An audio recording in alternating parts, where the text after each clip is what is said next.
Hey everyone, and thanks for listening to the Metis Tech Show. Today we're going to talk a little bit about psychometrics and the psychometric chart, but first, the Metis Minute. Today's Metis Minute is on sensible and latent heat. Sensible heat is the energy that changes the temperature of the air. It's what your thermostat actually measures. For example, if you turn on your AC and the room drops from 78 to 72 degrees Fahrenheit, that is sensible cooling. Latent heat, on the other hand, is the energy used to change the moisture content of the air without changing its temperature. That's the work the system does when the coil surface drops below dew point and water condenses. A great example is a muggy summer day. The system may hold 72 degrees Fahrenheit, but if it's pulling gallons of water out of the air, that's latent cooling at work. Together, sensible and latent loads make up the total cooling capacity of an air conditioner. Get the balance wrong, say too much sensible and not enough latent, and the house may feel cool but sticky. Thanks for listening to today's Metis Minute. Now let's start the show. The Metis Tech Show.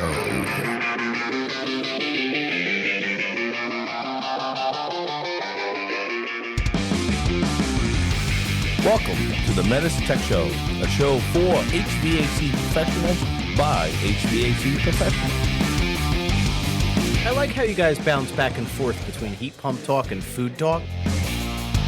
The Metis Tech Show. Mitsubishi. All right, so last week, I think we're all on the road, but Steve, you were different. You were in Atlanta, Bryn and I were in Dallas. Juan was with us in Dallas. Who Yeah, I else missed was you guys. Who else was in Dallas with us? We were there with the whole service team. Oh, yeah, that's right. So- I forgot about that. Yeah. A lot of There was people. like 60 people, 50 or 60 people there. But we got there, we landed, and we went to lunch. Twisted Root Yeah. Burger. I think you DoorDashed it last time you were there. And Yeah. I got to tell you, I'm looking at their menu. And, right off the bat, the first thing is the Western, which is pepper jack, crispy bacon, fried onion strings, pickled jalapenos, lettuce, and tomato. All right, I'm good. And then the next one was a tree hugger, and I read plant-based, and I went on to the next one. I ended up getting the All-American, which was just American cheese and bacon. But there was one that jumped out at me. It's called the Turklucken. And it was grilled turkey patty, 2 chicken tenders tossed in hot honey butter, topped with cheddar cheese, fried eggs, crispy onion strings. I would have gotten that if it wasn't a turkey patty. If it was a beef patty, I would have been all over that. That looked wicked good. It looks wicked good now. Yeah, I had the steak me home tonight. Yeah, that's a beef patty, shaved roast beef, American and provolone cheese, grilled onions, and beer sauce. Yeah, I had bacon jam and fried egg on that. I think those are just additions, toppings, whatever you want to call it. Yeah, and then the other thing they had, I thought that side, they got a bunch of sides, but then they got a thing called the test ride, and Bryn got this, and I think I ate half of it. I got the Westerner. No, the test ride, what you got. I got the Westerner. No, I'm talking about for the sides. Oh, that appetizer. Yeah. Yeah, okay. So I forgot what it was called. Yeah, it's a sampler plate of our hand-punched French fries, onion strings, Quincy's fried pickles, fried green beans, which were surprisingly very good, and fried carrots are very good too, house-made chips with a side of chipotle ranch and peppercorn ranch. And a lot of places that have homemade chips or house-made chips, they just, But these were actually really good. It's the first time I've had homemade or house-made chips that were actually excellent. Yeah. Yeah, I went to... McDonald's? Yeah. No. I actually had a great steak at Jack's Meat House. So I wasn't like super excited to go to the Jack's Meat House, and they're good. I think we just wore them out. But someone had the idea to go there. They had reservations, and sales was paying. So I'll go to Jack's Meat House if somebody else is paying. Yeah. So definitely Jack's Meat House, and we got the bacon appetizer was just. I think we might have talked about this before. That there's strips of thick cut bacon. Yeah, and I think they're cured, and they come on this stand, and then they have this maple syrup you can dip it in, or homemade peanut butter. Yes. And if you've never had peanut butter and bacon, you have to It's like give a it peanut a try. butter sauce. Yeah, So. but try a peanut butter and bacon sandwich one time. It's wicked good. Yeah. Yeah. Have you ever had peanut butter on a burger? Yes, Jack's Meat House has that one where Okay. I forget what else it comes with it, but it's peanut butter When I first read the description and it had peanut butter on it and something else, I forget what it was. I'm thinking, it sounds interesting. I wasn't sure, but it was so good. It's this homemade peanut butter, and it just goes good with the beef. It goes good with bacon. I love peanut butter and bacon sandwiches. I don't have them very often, but it has to be good peanut butter. I mean, they're homemade peanut butters. It's not like it's not going to go. You're not going to go to a grocery store and get a can of Skippy. I mean, it's way better than that. It's way better than natural peanut butter. I mean, I don't know what they do to it, but it was delicious. Yeah, so I had a ribeye that was really good. And Bryn, you're gonna like this. I got shredded Brussels sprouts. Really? Yeah, so I got the Brussels sprout side because it had that honey and chili, almost like the Longhorn recipe. Yep. But I was shocked when I came to the table. I'm like, "What is this? This isn't Brussels sprouts," and they were shredded. So they ran them through some kind of shredder, and Were they still nice and crispy? Yes. Yeah, It that's was awesome. nice and crispy and really good. And Paul would I have got loved nothing it. to say about Brussels sprouts. It's a vile weed.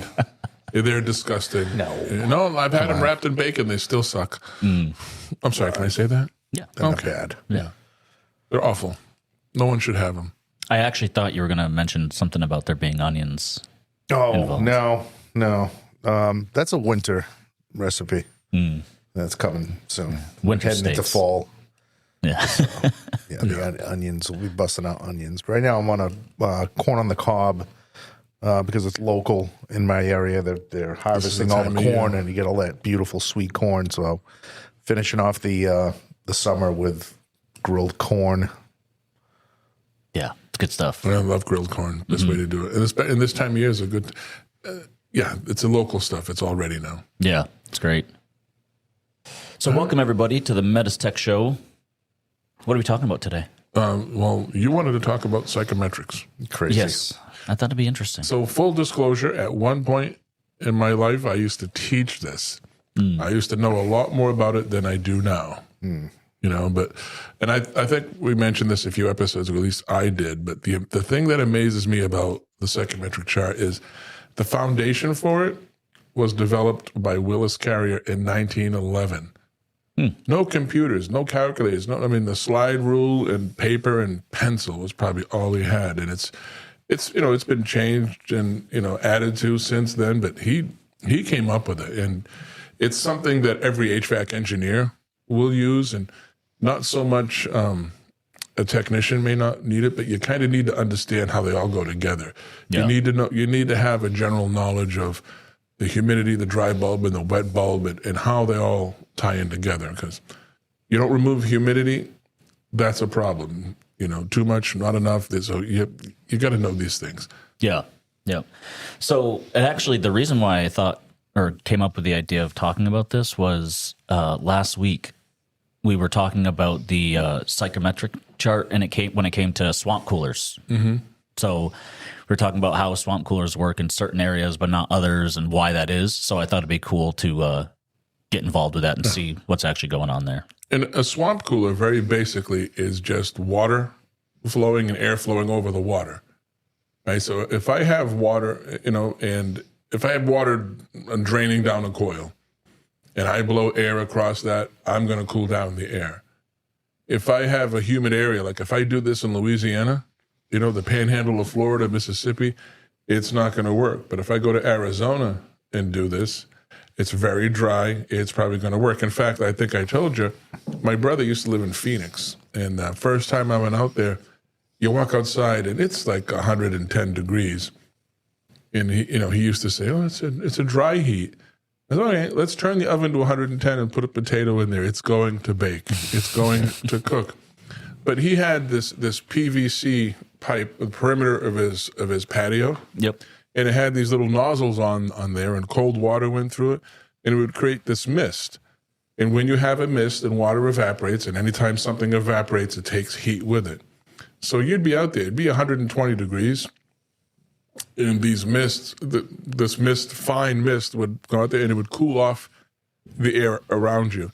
And the mist hits you, it would never hit you, because by the time it got to where you're sitting, this was only about 6 feet off where we're sitting. Yeah. It would be dry. It would evaporate, and made it bearable out there. We could not do that in New England with the summers we have here. It's too humid, and now you'd be outside hot and clammy and wet, and nothing's worse than that. So yeah, when it comes to psychometrics in general, I thought that was kind of an interesting concept. But just let's get some definitions out of the way. So first would just be some of the key properties of psychometrics, things like dry bulb, wet bulb, dew point, relative humidity, that kind of stuff. So dew point, just basic description or definition, is temperature where air becomes saturated and condensation begins. Wet bulb, right, is representing the cooling effect of evaporation. Obviously, dry bulb is our sensible temperature, right? So it's just the actual temperature reading on a thermometer.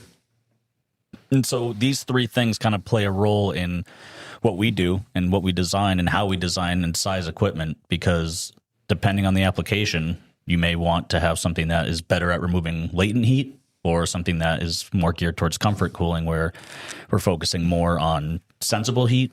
And then in some cases, in most comfort cooling, it's both, right? We care about both. We want both of those. In a lot of areas, yes, unless you're in a desert.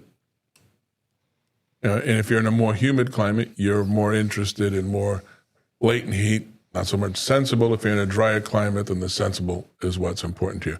Where we are and where a lot of the country, if you've got any humidity at all, you need to get rid of both. Right. Yeah. You need to remove both. In dew point, I put a glass of ice water here, and it's fall now. The leaves are starting to change. We're in middle September. If this was a month ago or 2 months ago and it was humid, we didn't have air conditioning on, this cup would be soaking wet. Yeah. Just because there'd be a lot more moisture in the air. So I don't know what the dew point is. I don't even know what the dry bulb is in this room here.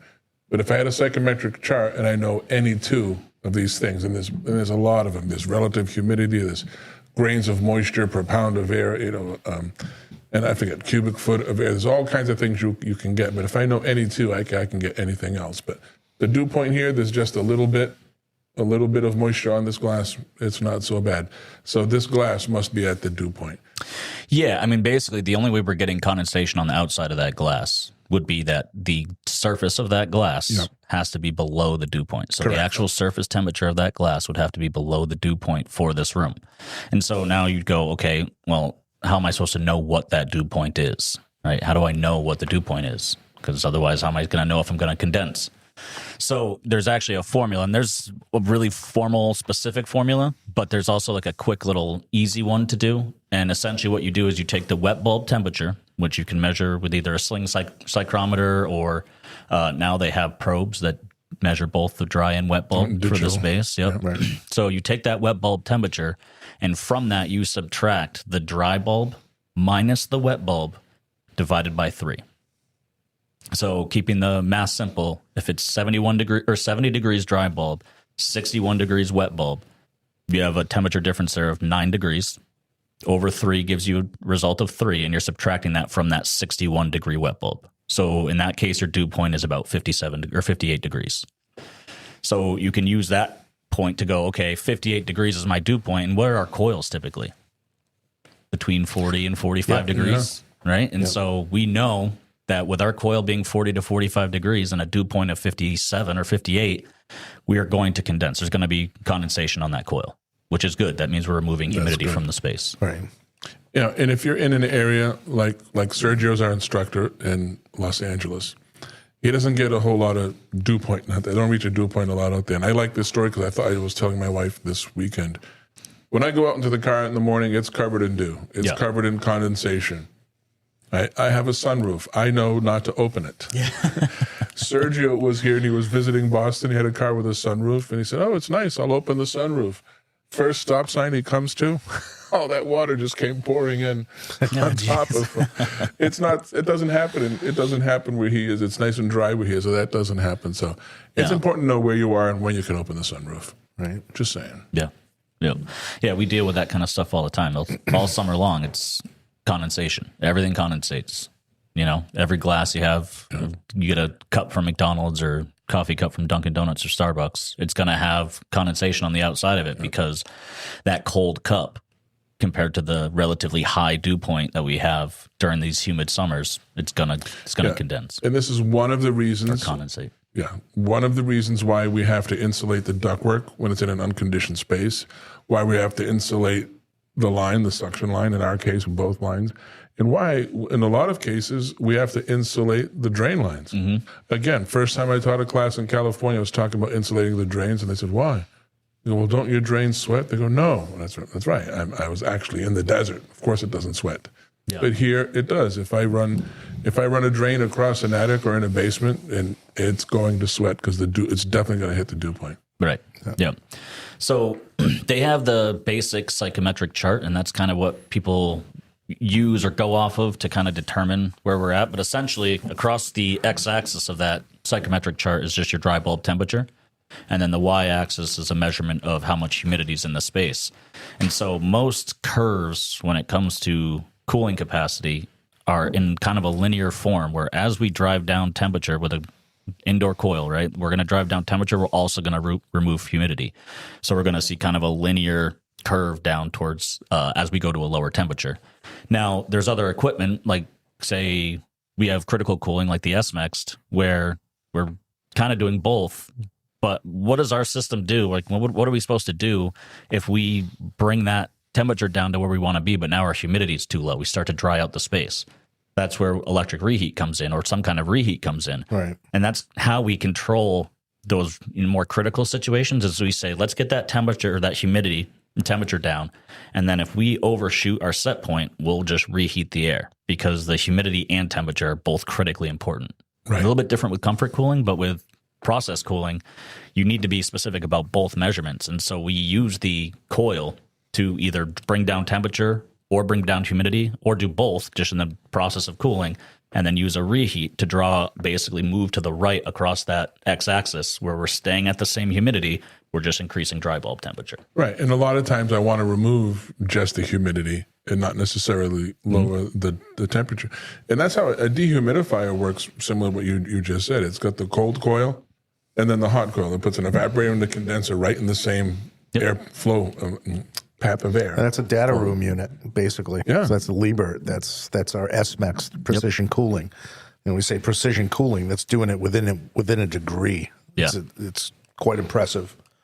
Yeah, and that's all thanks to having an electric reheat. So as soon as we start to get beyond that cooling set point, rather than with our comfort cooling, it's also a heat pump. So when we need to bring the temperature back up, we have a hysteresis, right? A couple degrees on either side, where we'll let it overcool a little bit before we actually switch over to heating. And that's to maintain efficiency. And because most of the time people aren't going to notice a 2 to 3 degree swing.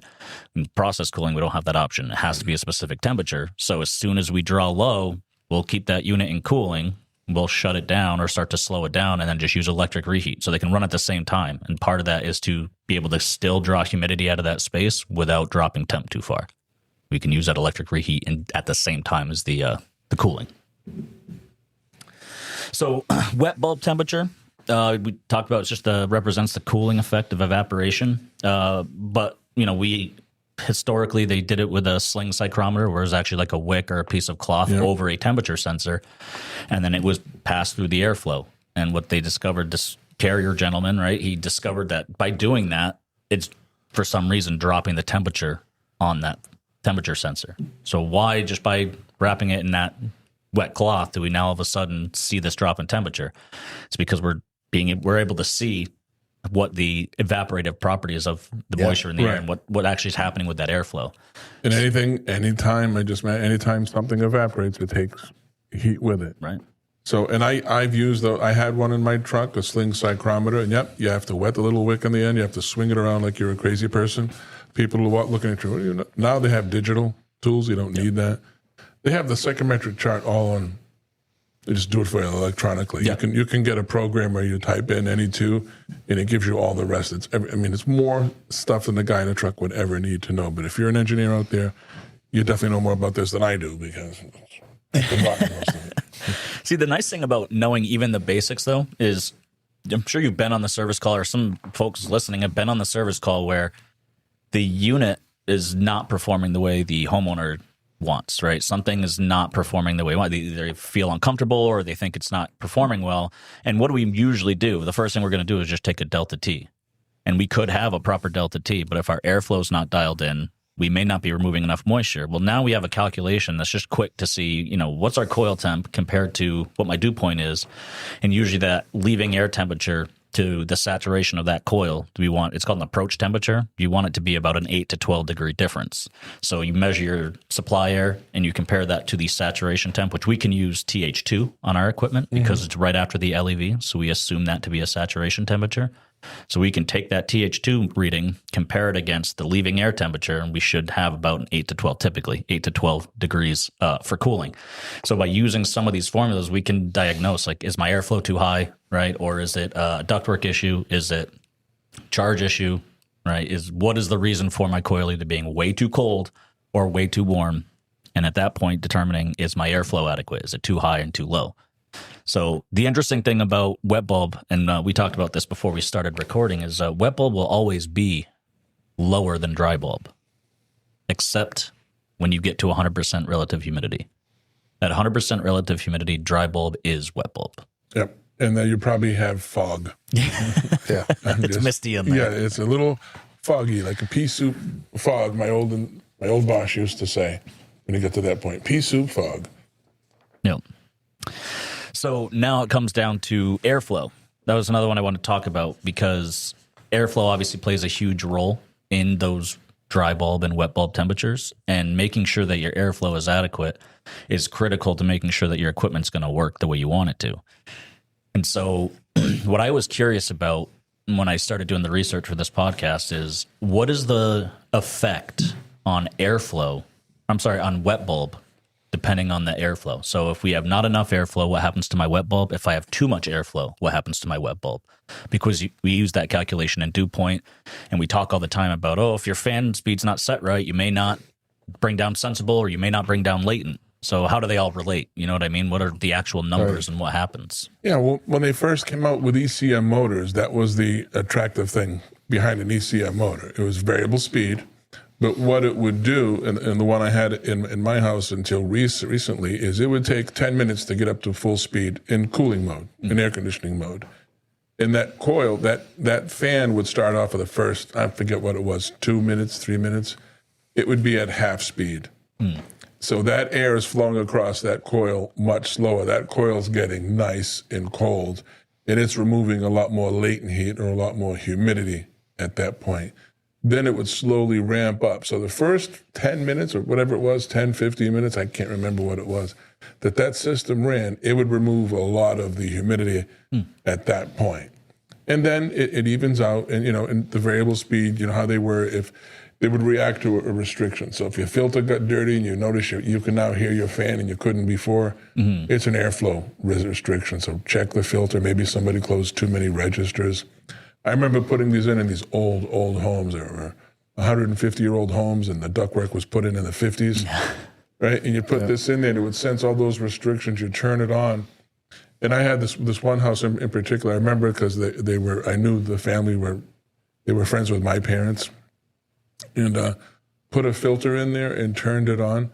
And it had 50 years worth of dirt in that ductwork that had sucked right in and plugged that filter within the first hour. It was just plugged. I said, holy cow. So, and I had like a 5-inch filter in there. So, well, let me just do a couple of 1-inch filters in here or 2-inch filters until we get this done. But, and then we had airflow. And I don't know how many times we can say it's the airflow. Fix the airflow before you do anything else. Yeah. My favorite thing is the ABC, airflow before charge. Yeah. If you start to suspect a charge issue, just verify airflow. Yeah. But won't work. Won't work. If the airflow's not right, nothing you can do is going to make it work well. Yeah. So typically lower airflow, you're going to have a colder coil, which means that you will have likely a lower wet bulb temperature, which means that you'll have more latent heat removal. Yep. Your wet bulb temperature will decrease. However, if it's too low, you might start frosting up the coil because now you don't have enough airflow. Coil starts to drop in temperature, continue to drop, and then eventually you could frost over. Now, high airflow, so too much airflow, the air is not in contact with the coil for long enough. So typically the coil is going to be a little bit warmer. You'll have less latent heat removal because there's not enough time for that air to be in contact with the coil. It's moving too fast. And so what happens to your wet bulb temperature is it'll actually increase. So this is exactly kind of what we were getting into when it was, we talked about the air handler, right? And balancing. We've done example after example of how to balance the airflow on an air handler. And this is part of it, right? If you have your air moving too fast, your delta T probably is not going to be great. But the biggest thing is you're going to end up not removing enough latent heat. So then even if you do drop the temperature down to where the set point is, it's uncomfortable, right? And so it was just kind of neat to go through some of these exercises and see how it relates to psychrometrics in general. So that's going to mean checking your static on our air handlers, our PAA coil, just not just walking away, making sure your airflow set correctly and your ductwork is sized correctly. Yeah, absolutely. And then everything's insulated. No, something just occurred to me. So if you're out there, Steve, if you're going out to dinner with your wife and you notice that the glass is forming, a thin coat of moisture on it, if you start explaining to her the psychometric chart and telling her exactly the science behind this, she is going to be so impressed. And she's going to love you even more. Sure. So for you young guys out there who are dating, this is how you impress the ladies, or ladies, you tell this to a guy, you will impress him and show him how smart If you you are. really want to impress him, bring a sling psychrometer with you on the date and start whipping that thing around. No, I'm joking because my wife gets so aggravated with me when I look at the ice cubes in a glass and I tell her they got a Hojisaki. She goes, "Why do I care?" There's a restaurant where they had 4 air handlers, horizontal air handlers above the seating, and one of them has a drain pan underneath it, and it's a plastic drain pan, and it's buckled. And it's getting ready to just drop, and it's right over this table. I go, "Never sit there." And she goes, "Why?" And I tell her, because it's going to drop someday. And it hasn't in the last few years, but, I'm still not taking a chance. But when I start looking at the ductwork, you start looking at things. You're in the HVAC business. You look at these things. You just reminded me of something, too, because back in June, we had our instructor meeting, and we stayed at the Westin in Duluth, in Georgia. And I was on the 9th floor. So what's on the 9th floor of the Westin? I have no idea. The bar. Oh, yeah, that's right. The outdoor bar. Yep. So it was humid out, 95 degrees. What did they had all their doors wide open. And we were sitting at the bar. It was me and Gary and Felix, and I think you may have come up at one point. But the bartenders could not figure out why water was dripping on the bar all the way around. That's right. So I don't know if you remember that. Yep. And why was that happening? Because the dew point. The diffusers in the ceiling, and they had linear diffusers. Yep. And they were soaking wet. You could see the beads of water on them, and it was just pouring down. And the bartenders were like, "What is going on? What do they need to do to fix that?" Shut the doors. Shut the doors. I mean, it was not the type of weather you want to have the doors wide open. It was nice out, but way too humid. So yeah, I don't know why they open those doors when the weather's like that. Yeah, and that'll cause all kind of sheetrock damage and everything else. So the humidity is not good. We actually talk about that with the 4-way cassettes. Is if you end up changing directions, you don't go all 4 directions. Maybe you shut down based on the configuration of the room. You may shut down one of those vanes. Well, the problem now is that vane has been manually closed and it's got cold air rushing against it. Now, if the dew point in the room is above the temperature of that surface, you're going to start to get condensation and it starts to drip. So we actually have those insulating pads specifically for the PLA that we recommend if you're going to shut down vanes for that reason. So. Now, obviously, we don't deal with humidity here in the Northeast like they do down in Florida, down in Georgia, down in those cold, those warm, high humidity states. So we get away with a lot of things here. Mm-hmm. Get away with oversizing. Yes. You get contractors that go in and, it's about a 3, it's about a 3.5 ton. The rule of thumb. Can't do that, right? You're not supposed to do that. And we get away with it here. Mm-hmm. We get away with undersizing ductwork, even on furnaces. And like we talked about it before, furnaces will, spend their life just tripping on high limit. It's so you got to make sure that we're sizing the ductwork correctly, sizing the systems correctly here in the Northeast. And we get, like I said, we get away with it because we're not dealing with humidity on a constant basis like they are in Florida. Yeah. But that being said, it's actually funny you mentioned that because I was thinking about this in the inverse, right? In the wintertime, because our winters tend to be pretty dry, you could potentially benefit from humidifying the space, because that heat, right, is going to feel, you're basically going to have more heat capacity by having more humidity in that space, right? So in the inverse, instead of trying to remove humidity, adding humidity is going to heat the space better, because both latent and sensible matter. Now, humidity is a compromise. Okay, you can't humidify too much. If you add humidity to your home in the winter, and the condensation is now forming on the windows, then you're causing a problem. Yeah. Right? Now, listen, our bodies would be comfortable at 50%, 75% humidity if we're heating a space. That's what we would want. We'd be nice and comfortable. But it's a compromise. You're looking at about 25, 30, maybe 40% humidity. You know, it beats 10 or 15 or 20, but you can't, I mean, if my wife used to, you know, we see it until I got the new windows. If, like cooking, it's wintertime, you're boiling some soup or whatever, the kitchen window would fog up. Yep. It happens once in a while, you're okay. But if that's a constant condition, now you've got all kinds of other things you got to worry about. And as Steve mentioned, home does not like humidity. The things in the house don't like that constant humidity. That's why you need an exhaust fan in the bathroom. Somebody takes a shower in the hot water and all that moisture, the dew point, the wall hits the dew point, I got all that moisture on there. You need that exhaust fan to get that out of there.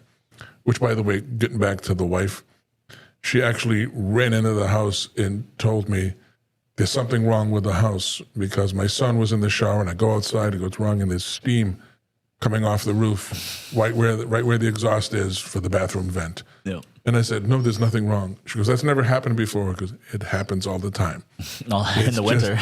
It's just the conditions are just right where you're seeing it for the first time. Yep. Do you ever be in the car in the middle of the summer and you have the AC cranking and you can see your breath? Yeah. It's the same thing. Or you get on an airplane. Another great example. Conditions are perfect for that. Yep. Airplane in the Same thing middle when of I go summer. fishing in the morning. Get out there on the lake in the morning, there's steam rising off the lake. Right, that happened this morning. Yep. Water is warmer in the lake than the outside air temperature. Yep. My son loves it. His room is closest to the air handler. And when it's humid and they first turn on the AC, that's it. And he goes, there's fog coming out of my vent. Don't worry about it. Yeah. It'll go away in a minute. Yep. But the I just want to go over some of the readings you can get off of this. And I just got my notes here. But it's just amazing. If I know any two of these, I can figure out the rest. And as you mentioned, the horizontal axis, that's the dry bulb. It's the dry bulb temperature, just regular. And as you move from left to right, the air temperature increases. The vertical axis is the humidity, or sometimes called specific humidity.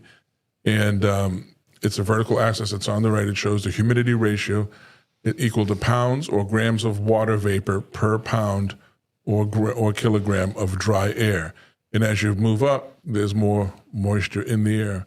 And then you get the curved lines, which is 100% relative humidity saturation line.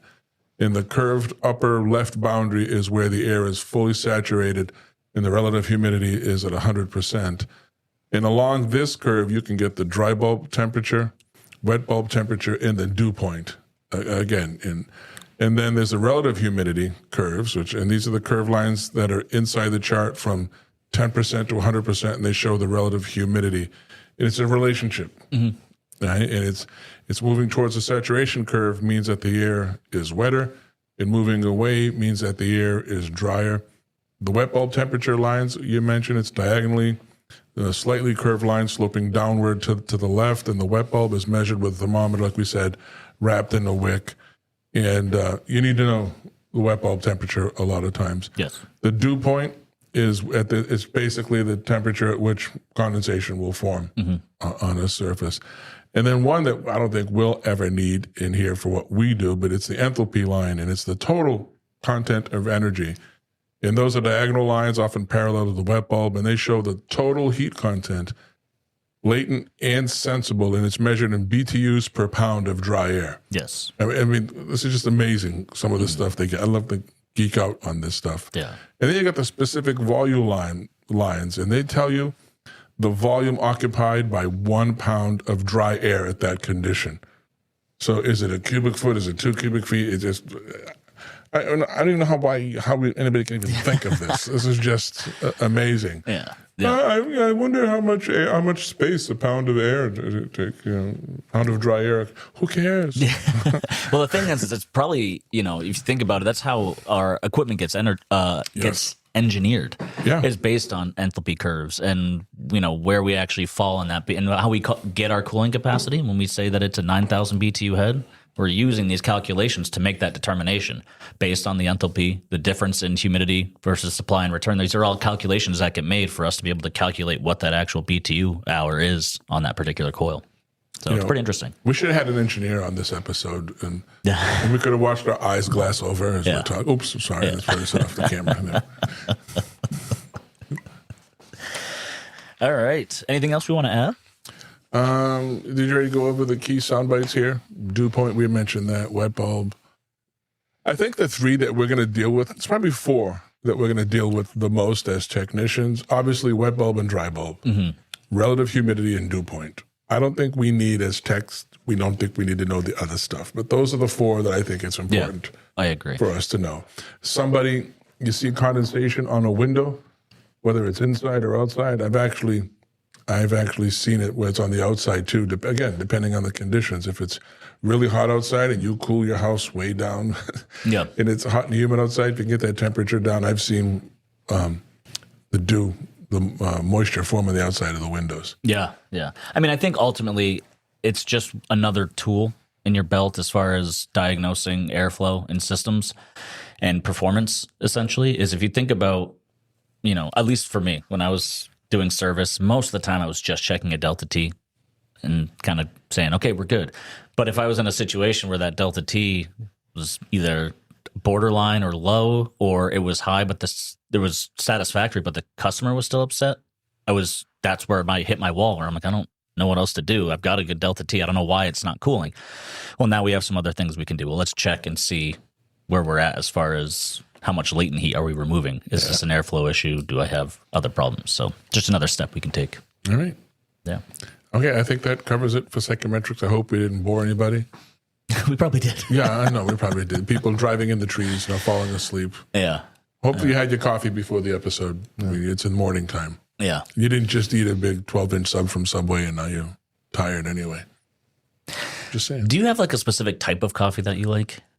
Yes, I like Pete's coffee. Pete's, okay. In fact, the best thing about going to Dallas is you go into Terminal E, and there's a Pete's coffee place right there. Yeah. They're all over California. There's a couple here in Massachusetts, but that's my favorite coffee, Major Dickinson's blend. Okay. I don't know who Major Dickinson is, but he made good coffee beans. What about you? Are you specific about anything? I don't know. I just I kind of like Starbucks Pike Place, their house blend. It's a really good coffee. Yeah. That actually reminds me. So, where do you get that from? The Starbucks coffee, like from the actual. Like, do you go to the grocery store, or do you get it from? Now we're starting to get actual Starbucks restaurants. In my location, around my area. Yeah. In the past, it was just K-Cups from the grocery store, or it's funny. Back in the day when I worked at Rhode Island Hospital, I'd go in for second shift or third shift, and I'd bring in a bag of fresh ground Starbucks, and there was only one in Seekonk next to the hospital that I knew of. Yeah. And I would bring that in and brew a pot, and everybody would be wide-eyed and like, holy crap, this is good stuff. I'm not a big fan of Starbucks. I'm not a big fan of Dunkin' Donuts either. But Starbucks, so Steve and I, it was the second time I was in inside of a Starbucks store was with Steve, maybe about, 6 months ago, 9 months ago in California. It's 5:30 in the morning and they're open, and I don't like drive-through. So we walk in and I go, look, I just want a cup of coffee, black coffee. Nothing frappe'd or chino'd or latte'd, mocha'd, just, okay, sure. And the guy says, can you give me a name for the coffee? And I'm like, you want to name the coffee? I go, call it Arthur. Yeah. And he goes, no, I need a name to put on the cup, your name. I go, there's two of us in the store. What do you need my name for? Pour the coffee and hand it to me. I was aggravated. I just don't like the whole Yeah, it sounds thing. Got to go with the flow. Well, Yeah. What's that movie? What's that movie? The guy says, "Congratulations, you're stupid" in 3 languages. I don't remember the name of the movie. Venti's 20. Yeah, venti means 20. Yeah. In Italian. It's grande. Yeah, and grande. grande. Grande, there's a large and a grande. Okay, they both mean the same thing. Yeah. And Paul Rudd, he's great. Yeah. I don't Anyway, like the that reason much. I brought up that Pike Place specifically when you were talking about that is I saw a video that if you get it from like Costco, you have to check the bag because it's actually manufactured by Nestle, and they just have the trademark for the label. Really? Yeah. So it's not really Starbucks? It's just basic Nestle coffee, and they take the logo and make the bag. Yeah. I will say this. Which I thought was crazy. I'm not a fan of Starbucks, but it used to taste much worse. One time it tasted like it went through an ashtray. And I like bold coffee, but they just tasted burned. And I guess now they've changed it. I've had it. It's not my favorite, but I've had it. I like their espresso better than Dunkin', which is why I typically choose Starbucks if I'm going to go anywhere. I don't like just regular coffee. I only do espresso. But most of the time, I'm drinking energy drinks. And you guys make fun of me for it. But By the way, I was just in a meeting with Howard Weiss from ESCO, and he told me there's a caffeine gum that you can get. It's called Rev. I go, what? I've never heard of it.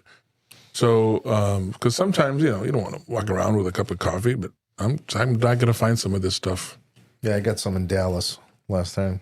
yeah. Rev gum. He said his doctor recommended it to him. Yeah. My doctor's telling me stop with the caffeine. So why? Steve's all about gum and sunflower seeds lately. You've Yes. been all about those sunflower Yeah, seeds. I bought like a 26-pound bag of sunflower seeds on my desk right now. It's bird food, literally. Tastes good. I like them. Yeah, it keeps me occupied with the. I don't have the patience to sit there and break them all apart. You just throw a handful in your I'm mouth like a and chew bird. it up and I have it spit down to a out. science. Just Yeah. I can't. Yeah, See, what I used to do is I used to put a handful of them in my mouth, and they'd all sit in my cheek, and then I'd do one at a time, move it over, and then spit the shell. Move it over, bite it open, spit the shell. But like after a day of doing that, because I had the same thing, I was like addicted to sunflower seeds for a while, and the like top part of my mouth would get so raw from the salt, and the Yeah. seeds always just sitting in there. So you gotta be careful. like a chipmunk. Yeah, yeah. All right, I think we've talked enough about Oh yeah, that. absolutely. So we'll see you on the next one. See you on the next one.